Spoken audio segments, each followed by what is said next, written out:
Bismillahirrahmanirrahim. Assalamualaikum warahmatullahi wabarakatuh. Salam sejahtera bagi kita sekalian. Shalom, Om Swastiastu, Namo Buddhaya, salam kebajikan. Saudara sekalian, Bapak-bapak, Ibu-ibu yang saya hormati, para Menteri Koordinator, Menteri Kabinet Merah Putih, Wakil Menteri Kepala Badan yang hadir, Gubernur Bank Indonesia yang saya hormati, yang juga adalah Ketua Umum Ikatan Sarjana Ekonomi Indonesia, ISAI.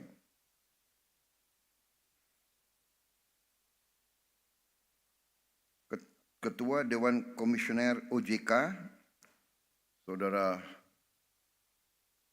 Mahendra Siregar, terima kasih kehadirannya. Ketua Dewan Komisioner Lembaga Penjamin Simpanan, Saudara Purbaya Yudi Sadewa. Ketua Komisi 11 DPR RI. Para perwakilan dari ISAI, Ikatan Sarjana Ekonomi Indonesia, INDEF, para guru besar ekonomi dari universitas-universitas yang berkenan hadir, para pelaku perbankan, para direktur utama Himbara, para ketua asosiasi ekonomi dan usaha, antara lain Ketua Umum Apindo, Kadin, HIPMI, ini banyak singkatan-singkatan ya. AEI, PAI, APII, HKTI, saya hafal HKTI, AAJI, AAUI, AParindo, ASIPindo, CSIS, Perbanas Asuransi, Serikat Pekerja, Serikat Tani, dan lain sebagainya. Tolong nanti staf lebih rinci ya supaya jelas. Rekan-rekan pers, media, tamu undangan yang saya hormati. Tentunya sebagai insan yang bertakwa, marilah kita tidak henti-hentinya memanjatkan puji syukur kehadirat Tuhan Maha Besar, Tuhan Maha Kuasa, bagi umat Islam Allah Subhanahu wa Ta'ala, atas segala karunia kesehatan, kedamaian yang diberikan kepada kita sekalian, sehingga kita dapat berkumpul siang hari ini di Aula Bank Mandiri dalam keadaan sehat walafiat. Karena kita masih di awal bulan Syawal, saya ucapkan kepada seluruh umat Islam yang hadir, selamat Idul Fitri 1446 Hijriah, mohon maaf lahir dan batin. Saya sekali lagi ingin di sini atas nama pemerintah mengucapkan terima kasih yang sebesar-besarnya kepada semua instansi, semua lembaga yang telah bekerja keras sehingga bulan puasa Ramadan tahun ini dan acara mudik dan kembali dari mudik berjalan dengan baik, lancar, dan merupakan suatu prestasi yang dilaporkan kepada saya,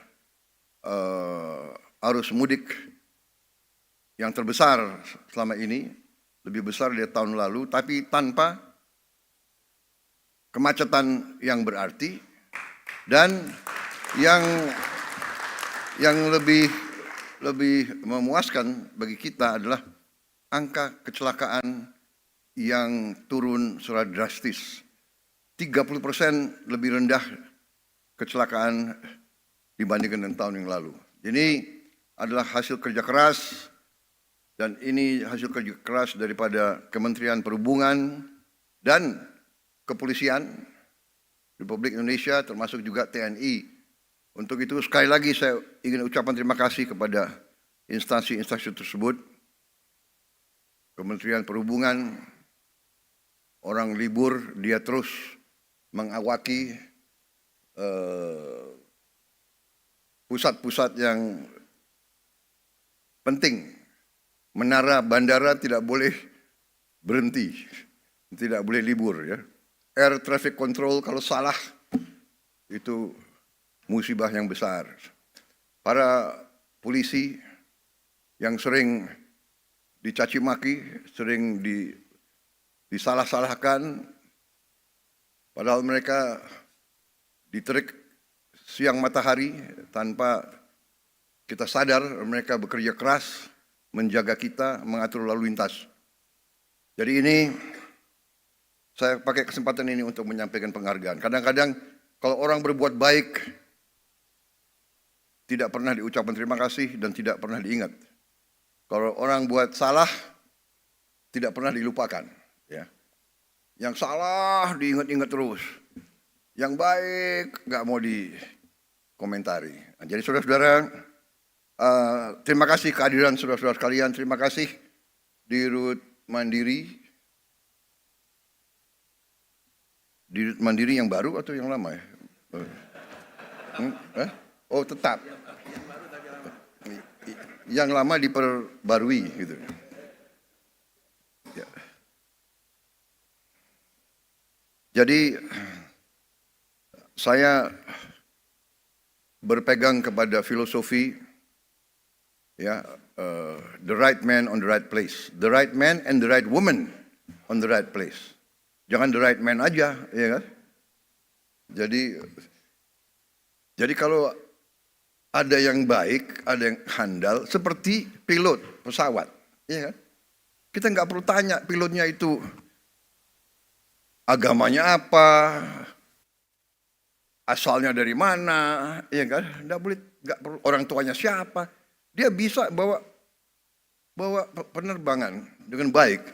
Keselamatan ratusan orang di tangan dia. Ya, untuk apa diganti? Jadi kalau saya dituduh, wah ini ya kan, pakai orang-orang lama, ya kan? Nggak ada, saya hanya pakai orang yang mampu untuk bekerja untuk rakyat, bekerja untuk bangsa dan negara. Kalau dia mampu dan dia mau, kita harus manfaatkan. Jadi berada dalam posisi bekerja untuk pemerintah itu pengorbanan sebenarnya, pengorbanan. Ya. Itu sebagai ucapan terima kasih saya minta acara ini diselenggarakan.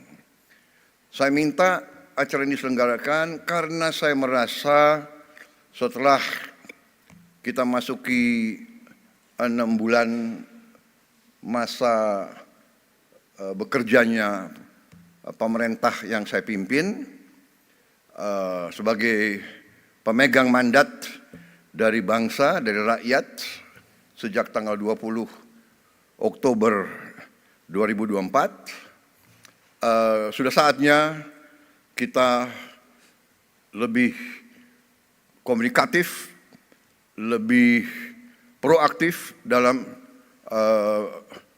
memberi keterangan tentang keadaan yang berlaku.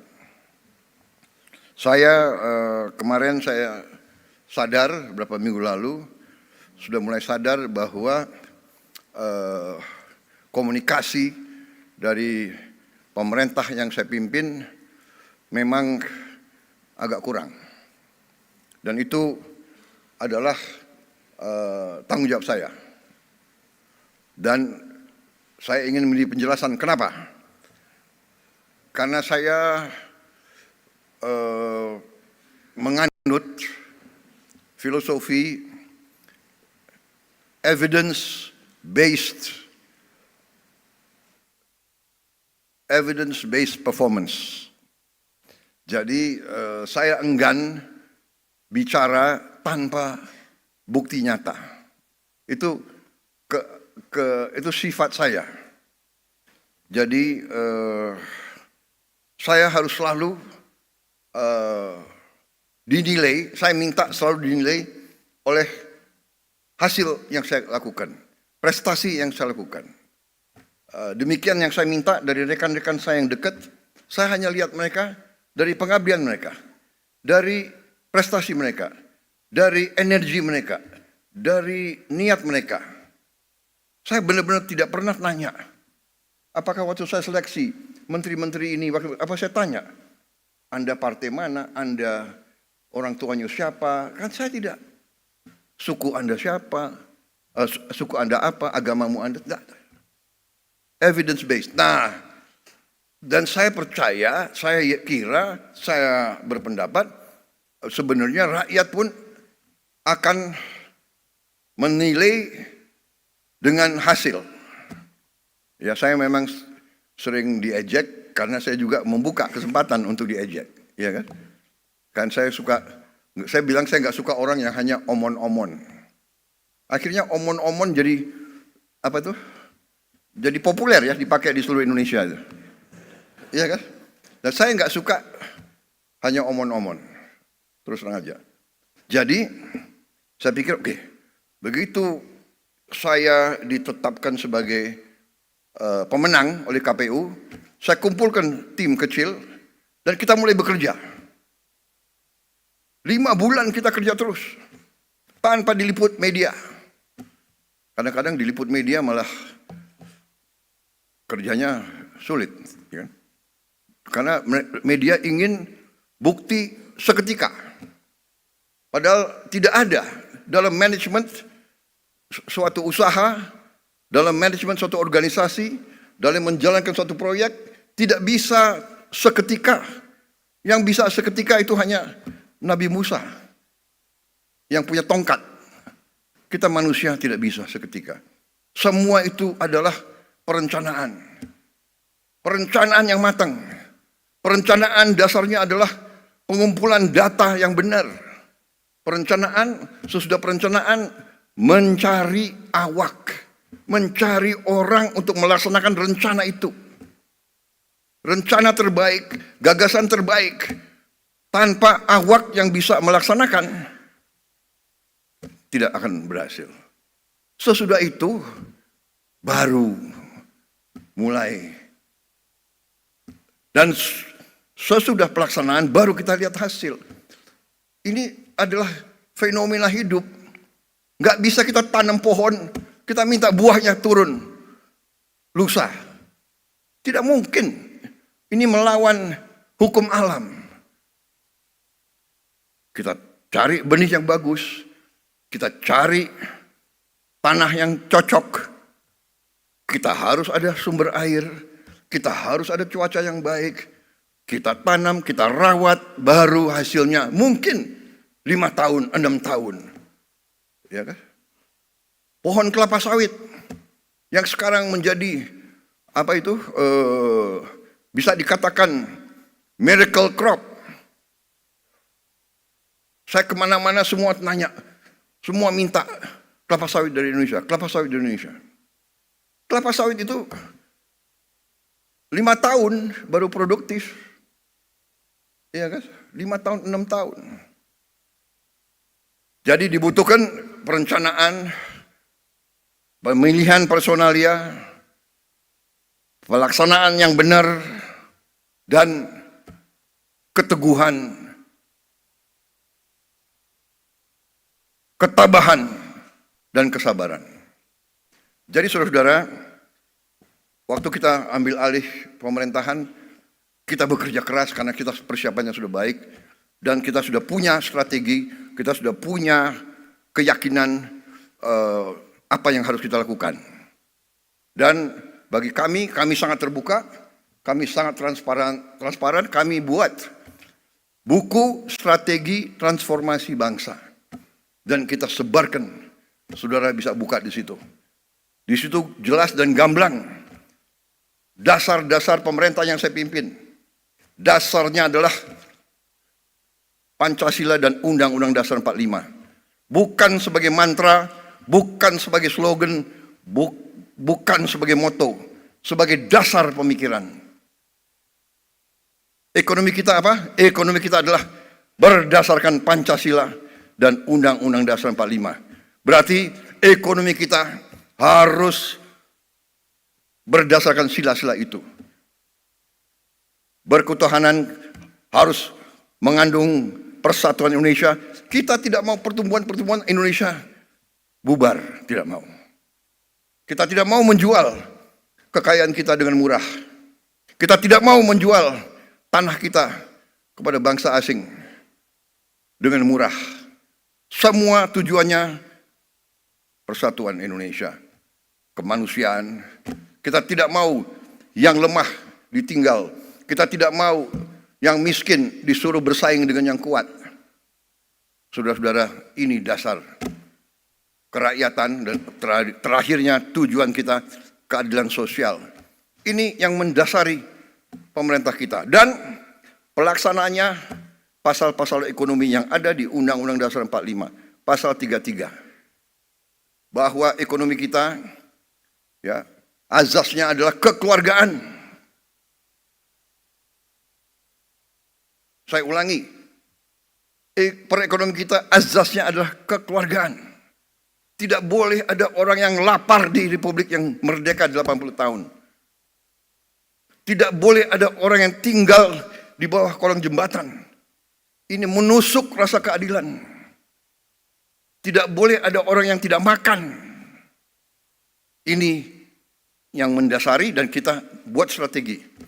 Strategi kita ternyata adalah sejalan dengan PBB, dengan United Nations Sustainable Development Goal. Yang utama food, energy, water, dan SDG, sasaran SDG yang lainnya semua. Ini dasar kita. Karena itu, swasembada pangan menjadi sasaran kita, swasembada energi, swasembada dan manajemen air yang baik, dan tentunya industrialisasi supaya nilai tambah ada di Republik kita. Saudara-saudara, apa yang terjadi sekarang, goncangan dunia akibat negara yang ekonominya terkuat, membuat kebijakan-kebijakan, memberi peningkatan tarif yang begitu tinggi kepada banyak negara. Ini bisa dikatakan menimbulkan ketidakpastian dunia. Banyak negara yang cemas, ya. Padahal sebenarnya pendiri-pendiri bangsa kita dari sejak dulu, dan termasuk saya bertahun-tahun saya sudah ingatkan, mari kita bangun ekonomi kita dengan sasaran berdiri di atas kaki kita sendiri. Saudara, itu pembukaan, dan sekarang saya ingin mengundang beberapa tokoh dalam pengelolaan ekonomi kita untuk menyampaikan kondisi ekonomi yang apa adanya, yang real, the real situation. Mereka akan paparkan, kemudian kita buka kesempatan untuk ada tanggapan, ada sanggahan, ada pertanyaan, kita terbuka. Di zaman sekarang, pemimpin harus terbuka untuk masukan. Kita tidak anti kritik. Kita malah suka kritik. Kritik itu adalah membantu kita, membuat kita lebih aware, lebih waspada. Iya kan? Jadi kritik itu bagus menurut saya. Tapi kalau suatu program untuk menciptakan kondisi yang tidak rasional, iya kan? Ah, ini harus terus diadakan istilahnya klarifikasi dan penjelasan, iya kan? Umpamanya ada yang dengan keras yakin bahwa matahari tidak terbit dari timur, matahari terbit dari barat. Karena dia ngomong 500 kali, 1000 kali matahari dari barat, jangan-jangan ada sebagian rakyat kita yang percaya matahari terbit dari barat.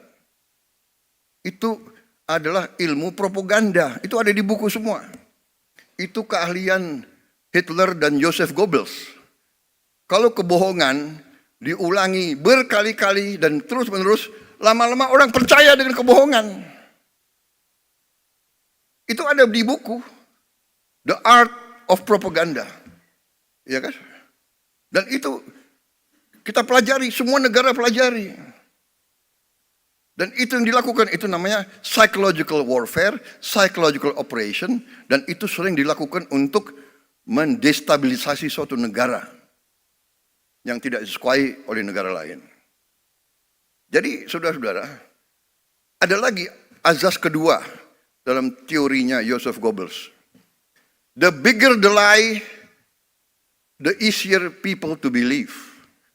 Jadi kebohongan yang lebih besar, mudah untuk orang percaya. Oh ya, jangan-jangan benar ya, ya kan?